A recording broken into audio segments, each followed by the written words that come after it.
2026-27 സാമ്പത്തിക വർഷത്തേക്ക് ഇന്ത്യയുടെ ധനമന്ത്രി അവതരിപ്പിച്ച ബഡ്ജറ്റ് 2014 മോഡി സർക്കാരിൻ്റെ ആദ്യ ബഡ്ജറ്റ് മുതൽ നമ്മൾ സാമ്പത്തിക മേഖലയിൽ നടത്തിക്കൊണ്ടിരിക്കുന്ന ഫിസിക്കൽ ഡിസിപ്ലിൻ, സാമ്പത്തികമായിട്ടുള്ള അച്ചടക്കത്തിൻ്റെയും ദീർഘവീക്ഷണത്തിൻ്റെയും ഒരു പ്രതിഫലനമാണ്. ഇതൊരു സാധാരണ ബഡ്ജറ്റല്ല. 2047 വർഷം വികസിത ഭാരത് എന്നുള്ള നമ്മുടെ കാഴ്ചപ്പാടിലേക്കുള്ള ഒരു ചുവടുവയ്പ്പാണ് ഈ ബഡ്ജറ്റ്. കേരളത്തിന് എന്ത് കിട്ടി എന്നുള്ള വിമർശനങ്ങൾ എല്ലാ തവണയും നടത്താറുണ്ട്. അത് ഇത്തവണ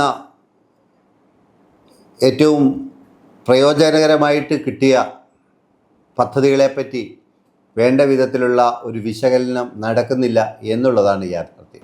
ഇപ്പോൾ ധാതു റെയർ എർത്ത്സ് മേഖലകളിൽ നടക്കുന്ന ഒരു റെയർ എർത്ത്സ് കോറിഡോർ തമിഴ്നാട്, അതുപോലെ ഒഡീഷ എന്നീ സംസ്ഥാനങ്ങളോടൊപ്പം കേരളത്തെയും ചേർത്ത് നിർത്തിയിരിക്കുന്നത് ഈ മേഖലയിൽ ഒരു വലിയ രീതിയിലുള്ള സാമ്പത്തിക കുതിപ്പിന് വഴിവെക്കും എന്നുള്ളതാണ്.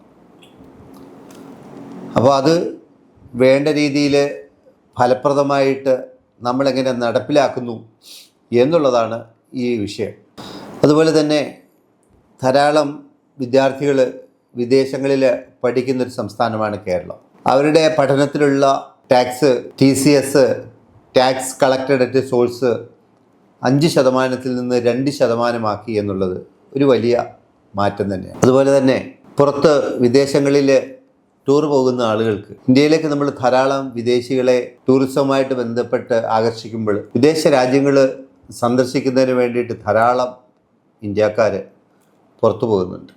അപ്പം അതിനുള്ള ടാക്സ് 20% നിന്ന് 2% മാറ്റിയിട്ട് ഇന്ത്യക്കാരന് ലോകത്തിൻ്റെ എല്ലാ ഭാഗത്ത് സഞ്ചരിക്കാനും അവന് അത്തരത്തിൽ നിന്നുള്ള അറിവുകൾ ശേഖരിക്കാനും അവിടുന്ന് കിട്ടുന്ന നല്ല കാര്യങ്ങൾ നമ്മളുടെ രാജ്യത്ത് ഇംപ്ലിമെൻ്റ് ചെയ്യാനായിട്ട് അത് കഴിയും. ഞാൻ മുമ്പ് സൂചിപ്പിച്ചു, അപൂർവ ധാതു ലവണങ്ങളുടെ കോറിഡോർ.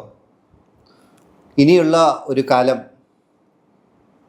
Semi conductor യുഗമാണ്, ചിപ്പിൻ്റെയൊക്കെ യുഗമാണ്.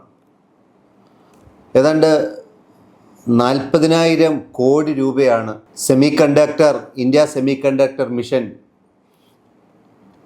2 വേണ്ടിയിട്ട് മാറ്റിവെച്ചിരിക്കുന്നത്. അതിനെ നമുക്ക് പ്രയോജനപ്പെടുത്തുകയാണെങ്കിൽ നമ്മളുടെ കേരളത്തിലെ യുവാക്കൾക്ക്, സമീപ സംസ്ഥാനങ്ങളിലെ യുവാക്കൾക്ക് ഈ മേഖലയിൽ ഒരു വലിയ രീതിയിലുള്ള കുതിച്ചുചാട്ടം നടത്തുന്നതിന് നമുക്ക് കഴിയും.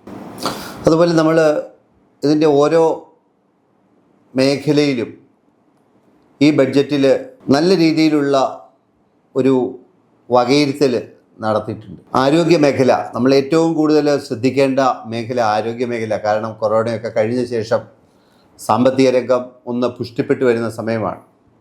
1.06 ലക്ഷം കോടി രൂപയുടെ വകയിരുത്തലാണ് നമ്മൾ ആരോഗ്യ മേഖലയിൽ നടത്തുന്നത്. ആരോഗ്യ മേഖലയിൽ തന്നെ 3 ആയുർവേദ എയിംസുകൾ സ്ഥാപിക്കുന്നതിന് വേണ്ടിയിട്ടുള്ള നടപടിക്രമങ്ങൾ പ്രഖ്യാപിച്ചിട്ടുണ്ട്. ഇന്ന് നമ്മൾ മനസ്സിലാക്കേണ്ട ഒരു കാര്യം, ഈ ആയുർവേദത്തിൽ ഏറ്റവും കൂടുതൽ മുന്നേറ്റം നടത്തിയിട്ടുള്ളതും അതിൻ്റെ പ്രഭവ കേന്ദ്രവും കേരളവുമാണെന്ന സ്ഥിതിക്ക് നമ്മുടെ ആരാധ്യനായിട്ടുള്ള കേന്ദ്ര സഹമന്ത്രി ശ്രീ ജോർജ് കുര്യൻ അവറുകൾ കേന്ദ്ര ധനകാര്യ മന്ത്രിയെ നേരിട്ട് കണ്ടപ്പോൾ അതിനുവേണ്ട സൗകര്യങ്ങൾ, അതിനുവേണ്ട സ്ഥലം, അതിനുവേണ്ട മറ്റ് പിന്തുണ കേരളത്തിൽ നൽകുകയാണെങ്കിൽ ഒരു ആയുർവേദ എയിംസ് കേരളത്തിൽ തന്നെ സ്ഥാപിക്കാം എന്ന് കേന്ദ്ര ധനമന്ത്രി തന്നെ ഉറപ്പ് നൽകിയ കാര്യം അദ്ദേഹം ഇന്ന് പറയുകയുണ്ടായി. അപ്പോൾ അത് നമ്മളെ സംബന്ധിച്ചിടത്തോളം കേരളത്തിലെ ആരോഗ്യ മേഖല, കേരളത്തിലെ ആയുർവേദ മേഖല, കേരളത്തിലെ പരമ്പരാഗതമായിട്ടുള്ള ചികിത്സാ രീതികളെ പോഷിപ്പിക്കുന്ന ഒരു വലിയ സമീപനമാണ് ധനമന്ത്രി ഈ ഒരു വിഷയത്തിൽ നമുക്ക് തന്നിട്ടുള്ളത് എന്ന് നമുക്ക് മനസ്സിലാക്കാം. അതുപോലെ തന്നെ കഴിഞ്ഞ സാമ്പത്തിക വർഷം ഏതാണ്ട് 26,814.70 കോടി രൂപയാണ് നികുതി വിഹിതമായിട്ട് കേരളത്തിന് അനുവദിച്ചത്. എന്നാൽ ഇപ്പോഴത് 36,355.39 കോടി, ഏതാണ്ട് 9,540.39 കോടി രൂപ അധികമായിട്ട് കേരളത്തിന് വകയിരുത്തിയിട്ടുണ്ട്. അപ്പോൾ നമ്മൾ ശ്രദ്ധിക്കേണ്ട പല കാര്യങ്ങൾ, വിമർശനം നടത്തുന്ന ആളുകൾ കേന്ദ്രത്തിലെ ഈ ബഡ്ജറ്റിൽ അനുവദിക്കപ്പെട്ട നമുക്ക് നടപ്പിലാക്കാൻ പറ്റുന്ന അനുകൂല സാഹചര്യങ്ങൾ, കേരളത്തിലുള്ള വിഷയങ്ങൾ എന്തുകൊണ്ടാണ് അതിനെ ഒരു പോസിറ്റീവായിട്ട് എടുക്കുന്നില്ല എന്നുള്ളത്, ഇത് വെറുമൊരു കേന്ദ്ര വിമർശനം മാത്രമാണ്. ഇതിനെ ഭംഗിയായിട്ട് ഉപയോഗിക്കുവാൻ കേരളത്തിന് കഴിയണമെന്നുള്ളതാണ് നമ്മൾ ആദ്യം മനസ്സിലാക്കേണ്ട കാര്യം. ആരോഗ്യ മേഖലയിൽ എടുത്തു പറയത്തക്ക ഒരു കാര്യം, ബയോ ഫാർമ ശക്തി എന്നുള്ളൊരു പുതിയ പദ്ധതി, 10,000 കോടിയുടെ പദ്ധതി ഈ ഗവൺമെൻറ് ഈ ബഡ്ജറ്റിൽ പ്രഖ്യാപിച്ചിട്ടുണ്ട്. നമുക്കറിയാം, ധാരാളം ആളുകൾ ഇന്നൊരു മധ്യവയസ്കർ തന്നെ മരുന്നുകൾ കഴിച്ചുകൊണ്ട് അവരുടെ ജീവിതത്തിന് വലിയ ഒരു ജീവിതശൈലി മാറിക്കഴിഞ്ഞപ്പോഴുള്ള അസുഖങ്ങൾ, അത്തരം മരുന്നുകൾ, ഇപ്പോൾ പ്രമേഹം അടക്കമുള്ള, ക്യാൻസർ അടക്കമുള്ള എല്ലാ മരുന്നുകൾക്കുമുള്ള മരുന്നുകൾ ഇന്ത്യയിൽ വികസിപ്പിക്കുന്നതിന് വേണ്ടിയിട്ടുള്ള ഉള്ളൊരു പദ്ധതിയാണ് ആ ബയോ ഫാർമ ശക്തി എന്നുള്ള പദ്ധതി. അപ്പോൾ അത്തരം ഒരു വലിയ മുന്നേറ്റം ആരോഗ്യ മേഖലയിൽ നടത്തുന്നുണ്ട്. പിന്നെ സുരക്ഷാ മേഖല, സുരക്ഷയ്ക്ക് വേണ്ടിയിട്ട് 7.8 ലക്ഷം കോടി രൂപയാണ് വകയിരുത്തിയിരിക്കുന്നത്. നമുക്കറിയാം ഒരു രാജ്യത്തിൻ്റെ സുരക്ഷ എത്രമാത്രം പ്രധാനപ്പെട്ടതാണെന്നുള്ളത്. കഴിഞ്ഞ ഏറ്റവും അടുത്ത് പാകിസ്ഥാൻ്റെ ഭാഗത്തു നിന്നും അല്ലെ മറ്റ് സ്ഥലങ്ങളിലും ഒക്കെ നടക്കുന്ന ലോകത്തിൻ്റെ വിവിധ ഭാഗങ്ങളിൽ ഓരോ രാജ്യങ്ങൾ നേരിടുന്ന പ്രശ്നങ്ങൾ നമ്മൾ കാണുന്നുണ്ട്. ഉറങ്ങിക്കിടക്കുന്ന പ്രസിഡൻറ്റിനെ പോലും ഇന്ന് നേരം പുലരുമ്പോൾ മറ്റൊരു രാജ്യത്ത് കാണുന്ന പ്രതിഭാസമാണ്.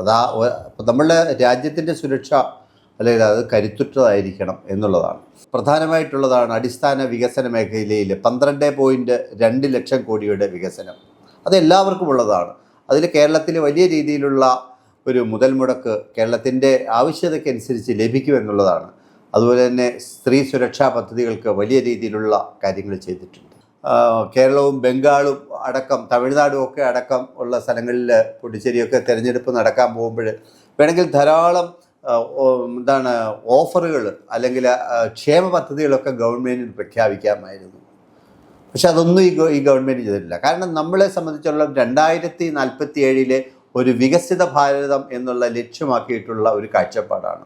അത് ഒരു 2 വർഷത്തെ കാഴ്ചപ്പാടിൽ നേരത്തെ UPA ഗവൺമെൻറ് കാണിച്ചിരിക്കുന്ന പോലെ ഗിമ്മിക്കുകളുടെ ഇതൊന്നും ഒരു ബഡ്ജറ്റല്ല. അത് യാഥാർത്ഥ്യത്തിൽ ഊന്നിയിട്ടുള്ള ഭാവിയിൽ ഒരു സുരക്ഷിത സാമ്പത്തിക ഭാരതം, ഒരു സുരക്ഷിത ഭാരതം ഉണ്ടാക്കുന്നതിന് വേണ്ടിയിട്ടുള്ള ഒരു ബഡ്ജറ്റാണ്. അത് ഇന്ത്യയിലെ ഓരോ ഇന്ത്യക്കാരൻ്റെയും ഭാവിയെ നോക്കിക്കൊണ്ട് അതിൻ്റെ സുരക്ഷയെ കാണിച്ചുകൊണ്ട് ഇതൊരു രാഷ്ട്രീയ മുതലെടുപ്പിന് വേണ്ടിയിട്ട് ഇത്തവണ കേരളത്തിലെ പിണറായി സർക്കാരിൻ്റെ ഒരു ബഡ്ജറ്റ്, ആ ബഡ്ജറ്റ് എത്ര അപഹാസ്യമാണ്. എല്ലാ കാര്യങ്ങളിലും ക്ഷേമം എന്ന് പറഞ്ഞിട്ട് പൈസ പിടിച്ച് കൊടുത്തു കഴിഞ്ഞിട്ട് അതിൽ എന്തെങ്കിലും അല്ല എല്ലാം കടം മേടിക്കാൻ വേണ്ടിയിട്ട് കാത്തിരിക്കുന്ന ഒരു സർക്കാർ.